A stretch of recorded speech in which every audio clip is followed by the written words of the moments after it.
became the biggest problem. Before we could figure anything out, the Red Leaf Wolves also arrived at the riverbank. Thank you for saving my son. What do you say? Thank you.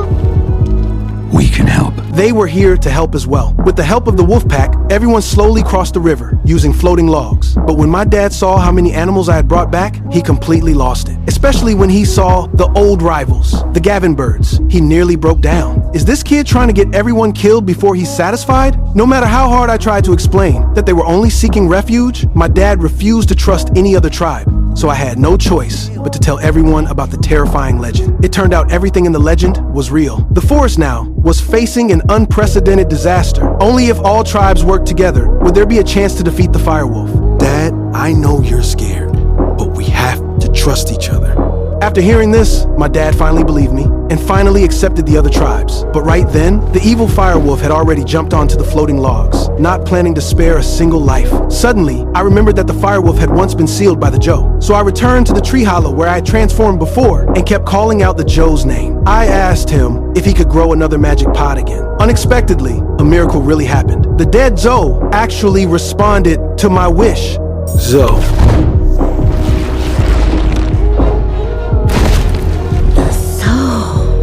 Can't be.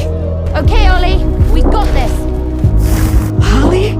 That's our son! Just as the firewolf was about to storm ashore and unleash slaughter, I, now transformed into the Zoe, was already standing in front of him. I easily extinguished his flames and knocked him straight to the ground. But just as Ivy rushed forward, holding a magic pod, ready to turn the firewolf back into a cuckoo fish again, the firewolf suddenly stood up. The flames on his back instantly burned the pod to ashes. He wasn't going to fall for the same trick twice. Even though the Dozo's body was enormous, it was far too slow. I couldn't catch the firewolf's agile movements at all. Soon, my entire body was swallowed by flames. All that seemed left for me was total destruction. The firewolf stood high above me, his eyes filled with cold mockery. But right then, countless vines suddenly crept out from the ground, tightly wrapping around his limbs, locking him completely in place. And I gathered every last bit of strength I had left and smashed the rocks blocking the river channel. Then, together with the firewolf, I fell into the river.